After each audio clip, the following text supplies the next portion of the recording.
আচ্ছা, তো ওই দিন আমাদের একটা ম্যাথ ছিল। ওই ম্যাথে একটা সমীকরণ লাগে, এটা হচ্ছে আমাদের এই যে প্রাসের এই সমীকরণ। তো এখন এই সমীকরণটা আগে লিখে দিই এবং এটা কিভাবে আসে এটা একটু দেখাই দিই। এই সমীকরণটা হচ্ছে আমাদের এইরকম: y is equal to x tan alpha 1 minus x divided by r। এটা হচ্ছে আমাদের ওই সমীকরণটা।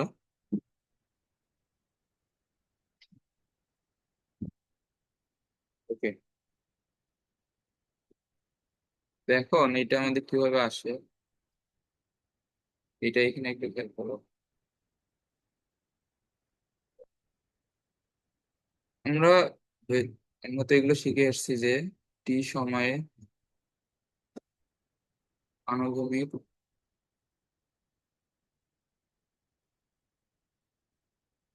ত্বরণ এক্স, এটা কি ইউ কজ আলফা ইন্টু টি, এটা আমরা দেখে আসছি।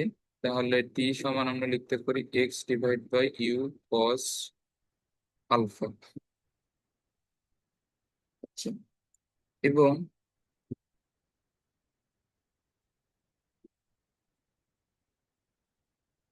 এখানে উলম্ব সরণ, এটা কি y is equal to u sine alpha into t minus half g t square. Okay, তাহলে এখানে ওয়াই সমান কি হবে? ইউ সাইন আলফা, টি এর মান হচ্ছে x divide by u cos alpha minus half g, t এর মান এখানে আমরা যদি বসাই x square u square cos square alpha, এরকম হয়। দেন ওয়াই ইউ ইউ বাদ x into sine alpha divide by cos alpha মিলে হবে ট্যান আলফা। ওকে, এখন এইখানে জি এক্স স্কোয়ার, নিচে আছে two u square cos square alpha. তো এটা এক্স ট্যান আলফা যেভাবে আছে ওইভাবেই থাকবে। এখন g divide by u square, এখন এখানে খেয়াল করো এই যে two cos alpha into cos alpha এটাকে লেখা যায়। এখন এখানে আমাদের সূত্রের মধ্যে একটা আর আছে, তো এই আরটা নিয়ে আসার জন্য একটা সাইন আলফা এখানে লাগবে। এটা কেন লাগবে আমি এখানে বলতেছি। তো এখন এখানে দেখো, আর এখানে তো এক্স স্কোয়ার আছে, তো সবকিছু আমরা ঠিকই রাখছি। U square two cos square আলফাকে লিখছি cos alpha into cos alpha, আর একটা সাইন আলফাকে নিয়ে আসছি এক্সট্রা, তাহলে সাইন আলফাকে এখানে গুণ করতে হবে অবশ্যই। এখন খেয়াল করো এক্স ট্যান আলফা, এখানে g divide by u square two sine alpha cos alpha, এখানে এক্স স্কোয়ার, আর এই যে এই সাইন আলফা আর নিচের একটা কজ আলফা, এভাবে লেখা যায় না? হ্যাঁ যায়।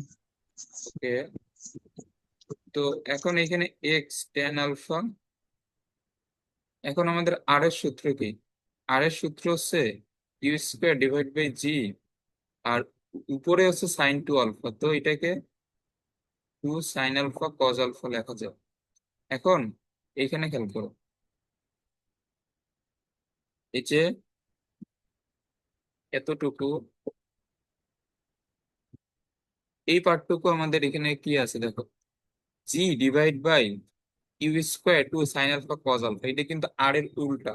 তো এই পার্টটুকুকে লেখা যায় ওয়ান বাই আর, এই আর এখানে এক্স স্কোয়ার আর সাইন আলফা কজ আলফা মিলে টেন আলফা, এটা বুঝছো? হ্যাঁ বুঝছি। ওকে, এখন এই দুইটা থেকে এক্স টেন আলফা কমন নেওয়া যায়। এক্স টেন আলফা কমন নিলে এখানে থাকবে ওয়ান, মাইনাস এইখানে একটা এক্স থাকবে আর নিচে একটা আর থাকবে। তো এটা হচ্ছে ওয়াই এর সমীকরণ।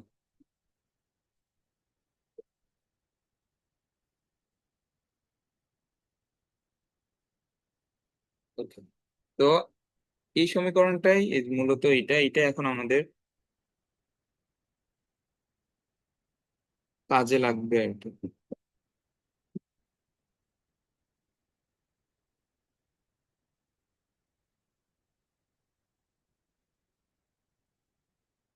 ওকে,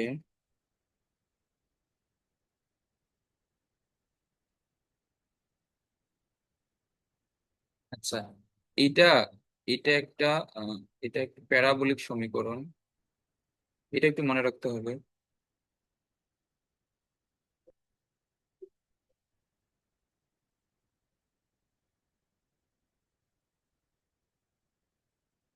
এখানে প্যারাবোলিক সমীকরণ বলতে পরাবৃত্তের সমীকরণ আর কি। তো এখন এই সমীকরণটার, আচ্ছা এটা কিভাবে প্যারাবোলিক সমীকরণ এটা দেখানো লাগবে না, জাস্ট মনে রাখবা যে এটা একটা প্যারাবোলিক সমীকরণ বা পরাবৃত্তের সমীকরণ। তো এটা মূলত একটা আমাদের প্রাসের সমীকরণ, যেটা একটা পরাবৃত্তের সমীকরণের অনুরূপ। তো এখন এটা দেখে বোঝা যাচ্ছে না যে এটা পরাবৃত্তের সমীকরণের মতো, এটা আরেকটু মডিফাই করলে এটা বোঝা যাবে, বাট ওইটা দেখানোর দরকার নেই, জাস্ট এটা এমনিতে মনে রাখবো।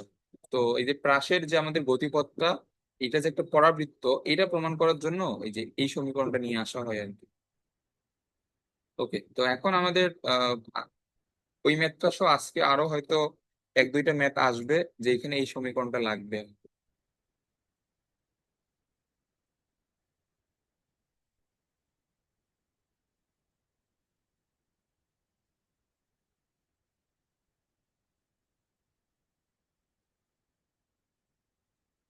এখন এখানে কি বলছে, একটি টাওয়ারের শীর্ষ লক্ষ্য করে ভূমি হতে নিক্ষিপ্ত বন্দুকের একটি গুলি টাওয়ারের মধ্যবিন্দুতে আঘাত করলে দেখাও যে টাওয়ারকে আঘাত করার সময় গুলিটি আনুভূমিক বরাবর চলে। আচ্ছা, এটা আমরা এখানে কি প্রমাণ করব? আচ্ছা আগে এটা লিখি আগে।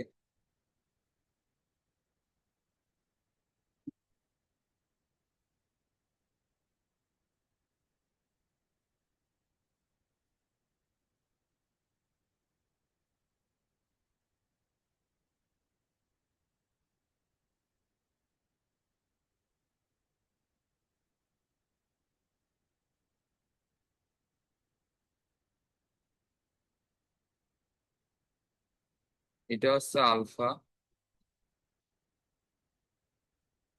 এটা হচ্ছে তার আদিবেগের ডিরেকশন, ও ই, এটা হচ্ছে সি, এটা হচ্ছে এ।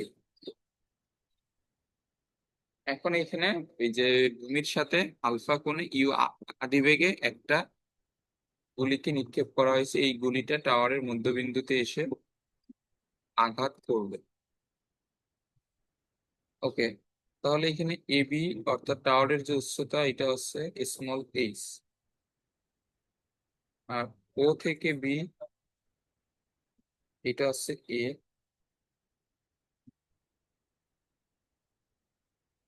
এবং আনুভূমিক পাল্লা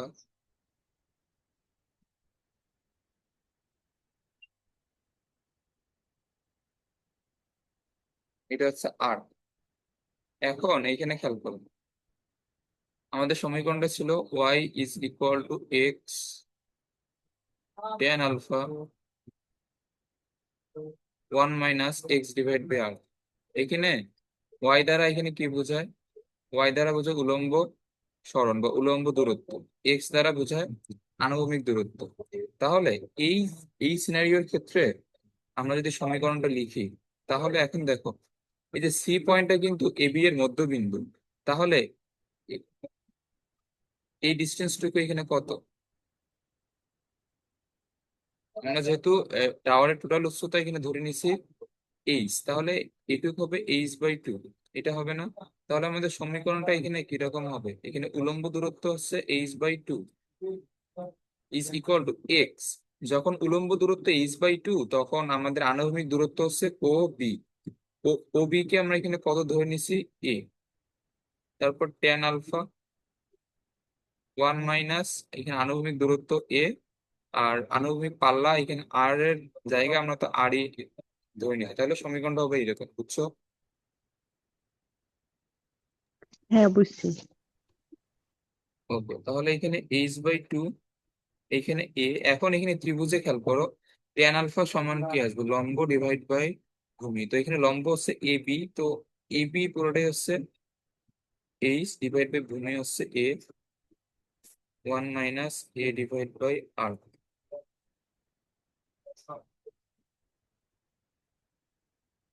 এ বা তাহলে এখানে এইচ 1 - এ ডিভাইড বাই আর।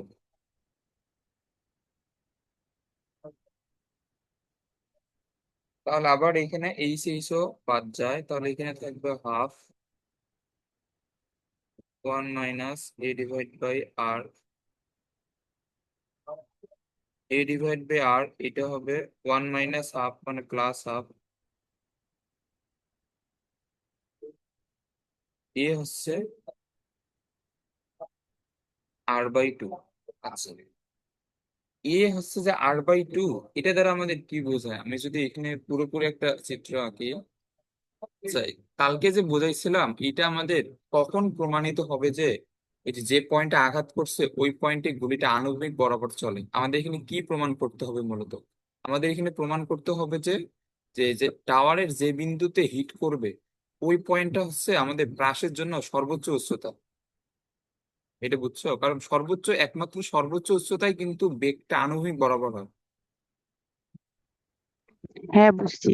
ওকে, তো আমাদের এখানে এটা দেখাইতে হবে যে এই যে গুলিটা টাওয়ারের যে পয়েন্টে হিট করবে ওই পয়েন্টটা হচ্ছে এই প্রাসের জন্য সর্বোচ্চ উচ্চতা, তাহলে সর্বোচ্চ উচ্চতার পয়েন্টে এই গুলিটা আনুভূমিক বরাবর চলবে। ওকে,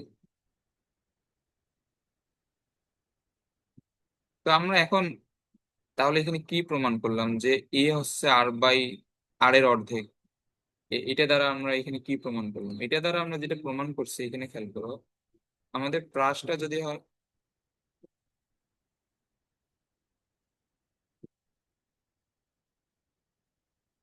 প্রাসটা হচ্ছে এইরকম। আচ্ছা, এই যে এইটা যদি আমাদের সর্বোচ্চ উচ্চতা হয়, এখানে আনুভূমিক পাল্লা দুই ভাগে বিভক্ত।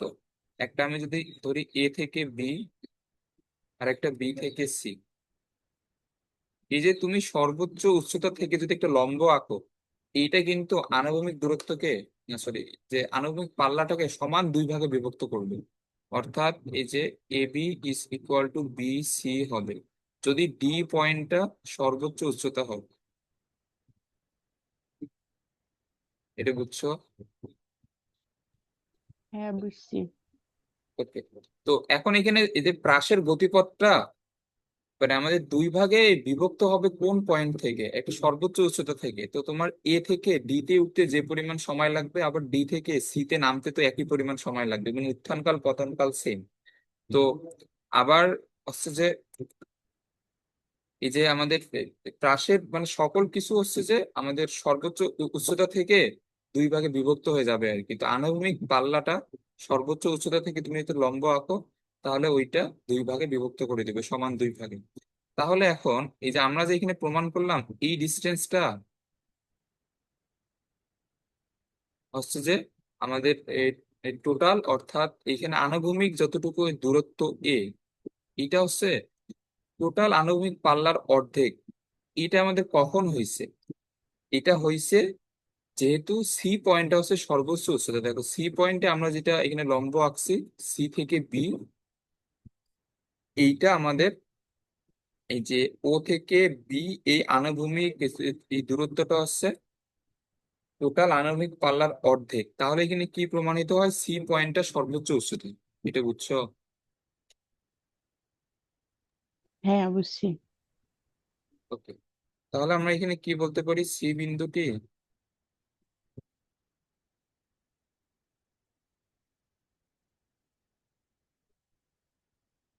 হ্রাসের জন্য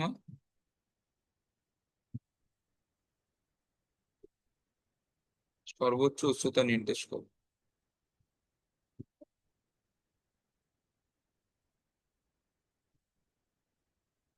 ওকে, এখন যেহেতু সি বিন্দুটি হ্রাসের জন্য সর্বোচ্চ উচ্চতা নির্দেশ করে, তাহলে সি বিন্দুতে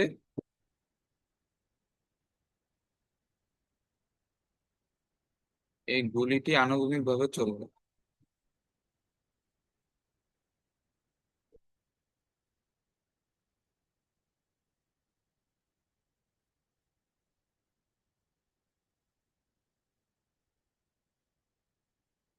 ওকে।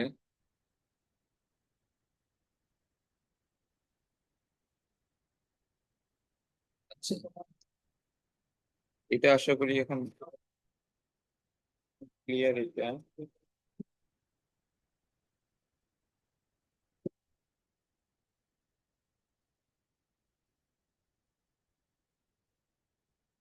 আচ্ছা, এছাড়া আমাদের আর কালকে কয় নম্বর পর্যন্ত হয়েছিল?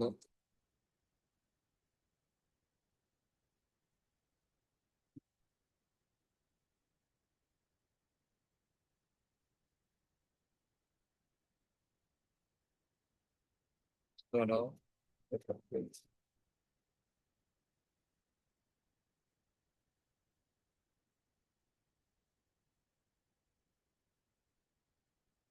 ছিল 3, 4,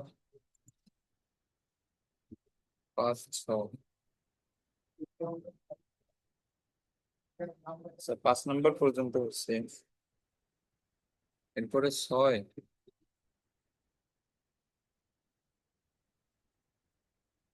তো এখানে তো কিছু ম্যাথ মিসিং আছে একটা। So,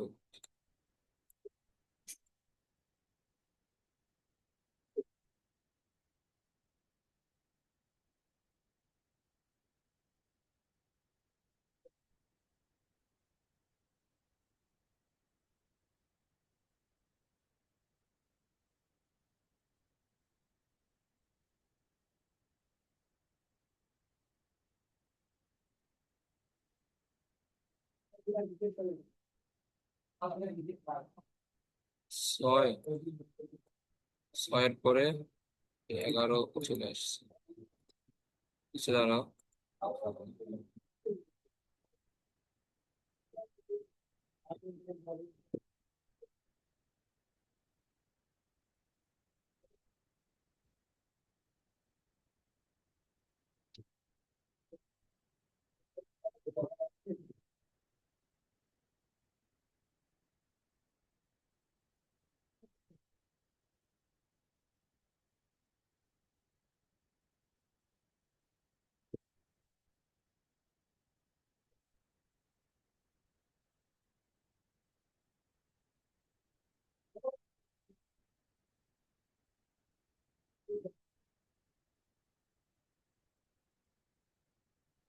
এখন এইখানে ঠিক আছে, ওকে।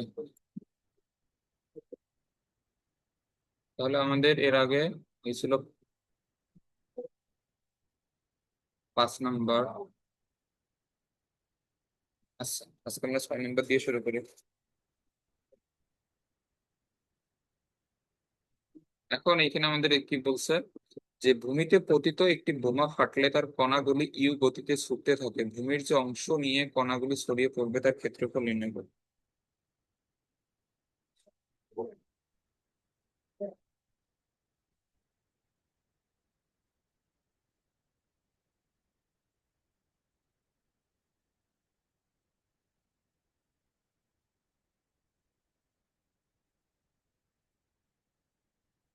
ভূমিতে পতিত একটি বোমা ফাটলে তার কণাগুলি ইউ গতিতে ছুটতে থাকে, ভূমির যে অংশ নিয়ে কণাগুলি ছড়িয়ে পড়বে তার ক্ষেত্রফল। ওকে, তো এখন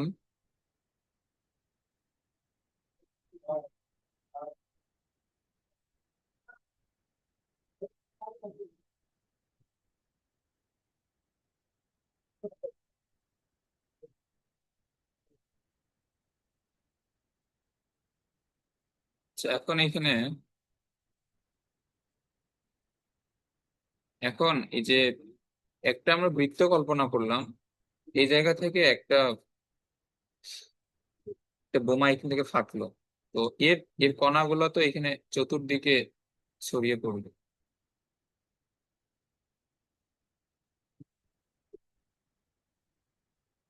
এখন এর কণাগুলো তো এখানে চতুর্দিকে ছড়িয়ে পড়বে, তো এই এই কণাগুলো নিয়ে আমাদের যে ক্ষেত্রফলটা তৈরি হবে তার যে এরিয়া, এটা বের করতে বলছে। আচ্ছা দেখো, এখন এখানে আমাদের কি হবে, একটা একটা বোমা বা যে কোনো কিছু ব্লাস্ট হইলে এটা আমাদের এমন কিছু কণা পাওয়া যাবে যে যেটা ম্যাক্সিমাম দূরত্বে গিয়ে এ পড়বে। এখন এখানে ধরো যে আমাদের এটা আছে এই যে বোমাটা, আর এই জায়গাগুলো আছে তার জন্য ম্যাক্সিমাম ডিস্টেন্স,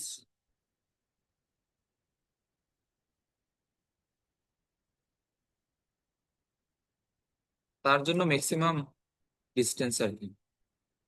তো এখন আমরা ধরে নিলাম যে এই যে এই এই পয়েন্টগুলোর বাইরে, মানে আমাদের বৃত্তাকার দাগটার বাইরে কোনো কণা যাবে না। এখন এদের মাঝখানে তো অনেক কণা তো ছড়িয়ে ছিটিয়ে থাকবে অবশ্যই, কারণ তোমার যে কণাটা সর্বোচ্চ দূরত্ব যাবে তার চেয়ে কম দূরত্বে তো আরো অনেকগুলো কণাই তো থাকবে না। এবং এখন তো এরা শুধুমাত্র তো মাটি বরাবর যে ছড়ায় যাবে তা না, অনেক কণা শূন্যে উঠবে একদম ব্লাস্ট হয়ে, ওইগুলো তো আবার এক সময় না এক সময় এসে মাটিতে পড়বে। তো আমরা ধরে নিলাম যে সবগুলা মিলায়ে এখান থেকে বোমটা ব্লাস্ট হয়ে যেইটা, যেই কোণাটা ম্যাক্সিমাম ডিস্টেন্স যাবে সেটা হচ্ছে এতটুকু এই দূরত্ব। এটা বুঝছো? এখন এই যে সর্বোচ্চ দূরত্বের মাঝখানে আরো অসংখ্য কণা তো আছে, এটা ক্লিয়ার? হ্যাঁ। আচ্ছা, তো এখন এখানে খেয়াল করো যে যে কণাটা ম্যাক্সিমাম ডিস্টেন্স যাবে এখানে ব্লাস্ট হয়ে, তো এইটাকে আমরা ধরে নিলাম যে আর ম্যাক্স, মানে এই কণাটা সর্বোচ্চ আণবিক পাল্লা অতিক্রম করবে, যে কণাটা ম্যাক্সিমাম ডিস্টেন্স যাবে। তো এটা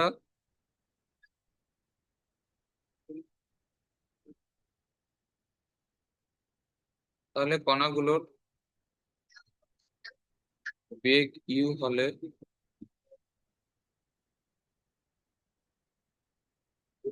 সর্বোচ্চ আনুভূমিক পাল্লা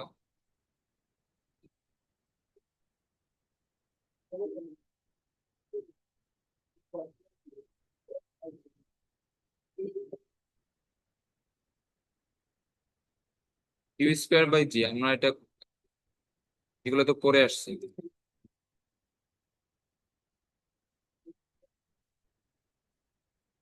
এখন এই যে এইখানে উক্ত দূরত্বের চেয়ে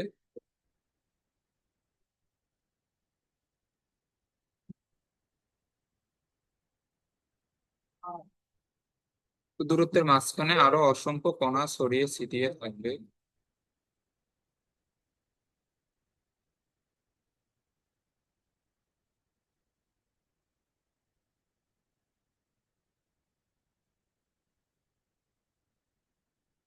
কিন্তু আমরা যদি ক্ষেত্রফলটা, টোটাল ক্ষেত্রফলটা বের করতে চাই, তাহলে আমাদের যেটা ম্যাক্সিমাম ডিস্টেন্স ওইটা নিয়ে আমাদের কাজ করতে হবে।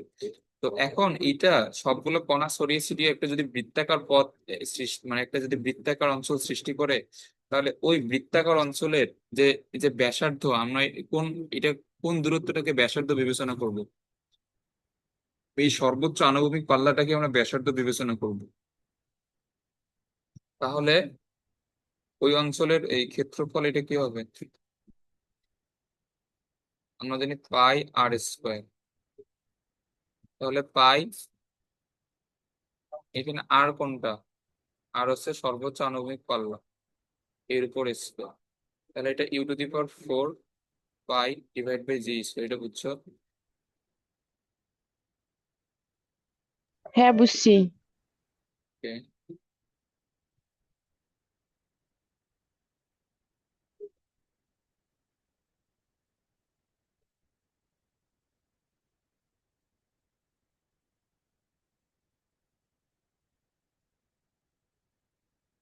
এখন এখানে বলছে একজন বৈমানিক 5,000 মিটার উপর দিয়ে ঘন্টায় এত কিলোমিটার বেগে আনুভূমিকভাবে উড়ে যাওয়ার সময় একটি বোমা ফেলে দিল।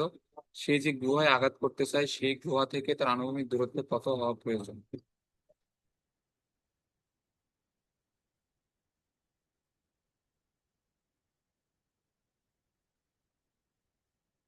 এখন এইখানে এটা আমাদের সিনারিওটা কিরকম হবে?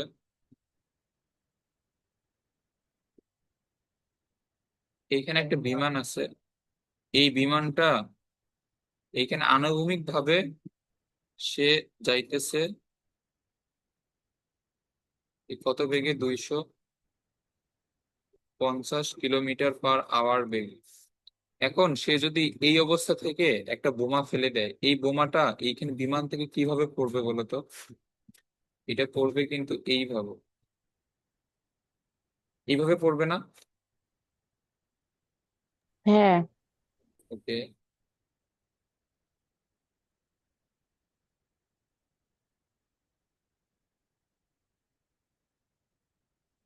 এখন এইখানে একটা গুহা আছে, ওই এই বিমান থেকে এই গুহাটাকে সে টার্গেট করে এই বোমাটা ফেলছে। তাহলে আমাদের জিজ্ঞেস করছে যে এটা যদি ও হয়, এটা যদি এ হয়, এটা যদি বি হয়। এখানে জিজ্ঞেস করছে যে এই যে গুহা থেকে তার আনুভূমিক দূরত্ব, অর্থাৎ যে বিমানের স্থান থেকে এই গুহাটার আনুভূমিক দূরত্ব কত হইলে বোমাটা এসে ঠিক গুহা বরাবর হিট করবে। তাহলে ও বি এই ডিস্টেন্সটা জানতে চাইছে। ওকে। আচ্ছা, তাহলে এখানে তার যা আদিবেগ 250 কিলোমিটার পার আওয়ার। আচ্ছা, এখানে যে ওয়াই এর মান বা এইচ এর মান, এটা তুমি যাই লেখো না কেন, এখানে ওয়াই হচ্ছে যে 5,000 মিটার বা 5 কিলোমিটার। ওকে।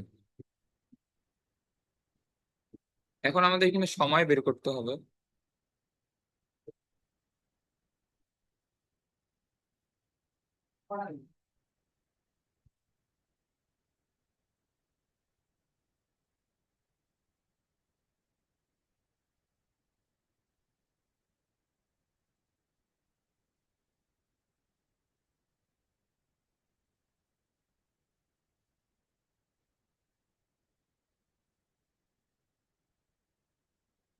এখন এটা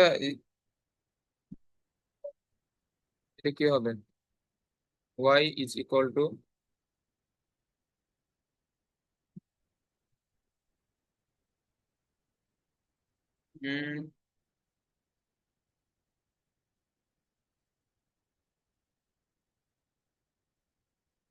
আমরা জানি ইউ সাইন আলফা ইন্টু টি, এটা কি হবে plus half g t square হবে। এরকম হবে না এটা? এখন মাইনাস হবে না কিন্তু, কারণ এটা উপর থেকে পড়তেছে। উপর থেকে পড়ার ক্ষেত্রে তো প্লাস হয়। ওকে, এখন এখানে ইউ সাইন আলফা এর মান এখানে কত বলো তো?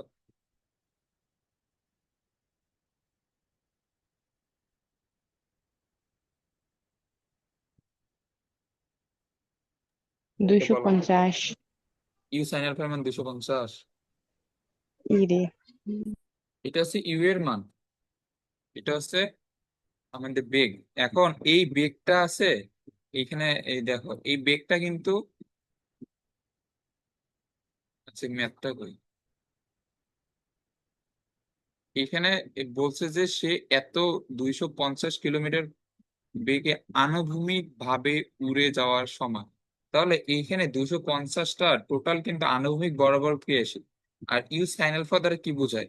বেগের উলম্ব উপাংশ। তো এখানে বেগটা যদি আনুভূমিক বরাবর ক্রিয়াশীল হয়, তার উলম্ব উপাংশ কত হবে?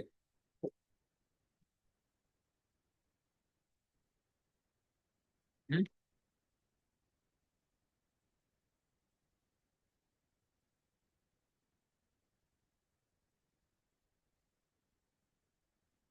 এটা বুঝো নাই এখনো? না। এখানে একটা বেগ এখানে এই বরাবর ক্রিয়াশীল। এটা ধরলাম যে 20 মিটার পার সেকেন্ড। একটা বেগ হচ্ছে আণবিক বরাবর ক্রিয়াশীল। এখন আমি যদি জিজ্ঞেস করি এটার উলম্ব উপাংশ এখানে কত হবে, তো এটা সূত্র কি হবে বলো তো? আমি যদি এই যে ওয়াই অক্ষ বরাবর এই বেগটার উপাংশ জানতে চাই, এটা কি হবে বলো দেখি।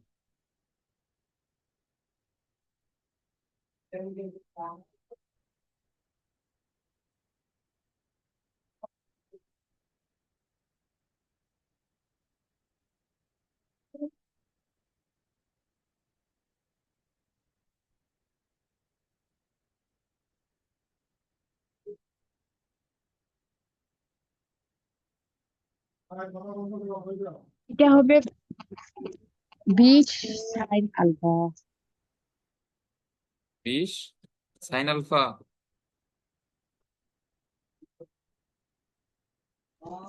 আলফা 90। 20 sin 90, এটা হবে।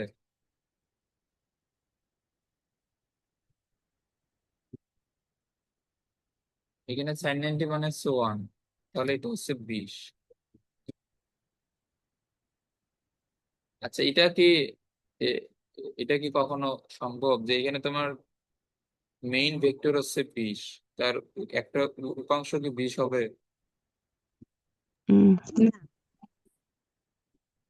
এইসব জিনিস এখন এসে যদি ভুল করো তাহলে তো এলো না। এখানে এটা অনেকবার এটা পড়ানো হয়েছে যে যেই দিক একটা মেইন ভেক্টরের যেই দিক বরাবর উপাংশ যাবে, তো একটা নির্দিষ্ট দিক বরাবর তার উপাংশ কি মূল ভেক্টর কস ভেক্টর আর ওই দিকের মধ্যবর্তী কোণ। তাহলে এখানে মধ্যবর্তী কোণ হচ্ছে 90 ডিগ্রি, তাহলে এটা cos 90, এটা পুরোটাই 0। এটা বুঝছো? হ্যাঁ বুঝছি। তাহলে একটা বেগ এখানে আনুভূমিক বরাবর কি এসে তার উলম্ব উপাংশ কত হবে? 0। তাহলে এখানে u sin আলফা হচ্ছে 0।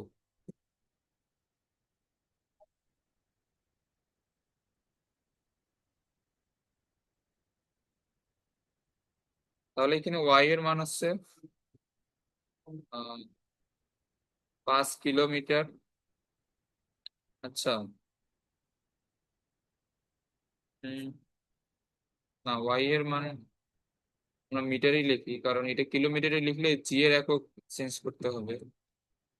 5000 মিটার, হাফ 9.8, এখানে টি স্কোয়ার। এখান থেকে ক্যালকুলেশন করলে টি এর মান এখান থেকে কত আসবে?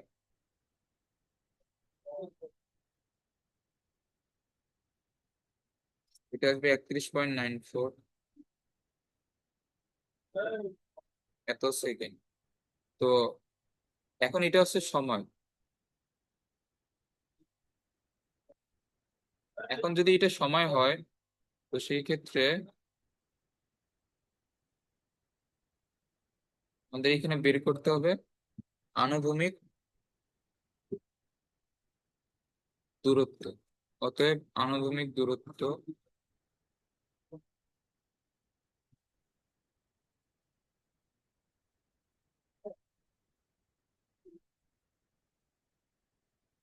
এটা সমান কি হবে? আনুভূমিক বেগ ইন্টু সময়। তো এখানে আমাদের পুরো বেগটাই আনুভূমিক বরাবরই ক্রিয়াশীল, তাহলে এটা হচ্ছে ইউ ইন্টু টি। তো টি যেহেতু সেকেন্ড এককে, আমরা যদি ইউ কে মিটার পার সেকেন্ডে নিয়ে যাই, তাহলে 5/18 ইন্টু 250, এটা হচ্ছে 69.44 এত মিটার পার সেকেন্ড। তাহলে 69.44 ইন্টু 31.94।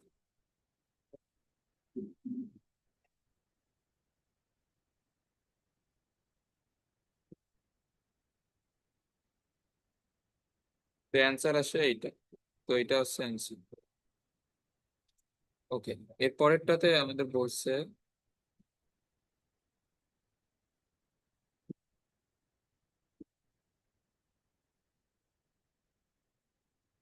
একটি উঁচু টাওয়ারের শীর্ষবিন্দু হতে একটি পাথরখণ্ডকে এত মিটার পার সেকেন্ড গতিবেগে আনুভূমিক দিকে নিক্ষেপ করা হলো। পাথরখণ্ডটি টাওয়ারের পাদদেশ হতে 320 মিটার দূরে ভূমিতে আঘাত করলে এর উচ্চতা নির্ণয় করো। ওকে, তো এখানে আমাদের চিত্রটা সেম এইরকম। এইখানে যে বেগটা দেওয়া হয়েছে 64 মিটার পার সেকেন্ড, এইটা কিন্তু আনুভূমিক বরাবর। এখন এখানে আমাদের এই যে ও বি অর্থাৎ আনুভূমিক দূরত্বটা দেওয়া আছে এবং আমাদের উলম্ব দূরত্বটা এখানে বের করতে বলছে, ওয়াই এর মান বের করতে। জাস্ট এই ম্যাথের উল্টা। এই ম্যাথে বেগ দেওয়া ছিল এবং উলম্ব দূরত্ব দেওয়া ছিল, আনুভূমিক দূরত্ব বের করতে বলছে। এখন আনুভূমিক দূরত্ব দেওয়া আছে, উলম্ব দূরত্ব বের করতে বলছে। তাহলে এখন এইখানে ইউ হচ্ছে এত মিটার পার সেকেন্ড, এখানে পুরো বেগটাই কিন্তু আনুভূমিক বরাবর। তাহলে আমরা এক্স সমান কি লিখতে পারবো? ইউ ইন্টু টি লিখতে পারবো। এক্স কত? 320 মিটার। ইউ হচ্ছে 64, টি এর মান হচ্ছে এটা, তাহলে এখন এটা কি হবে? 320/64, এটা হচ্ছে 5 সেকেন্ড। তো এইখানে এখন উলম্ব দূরত্ব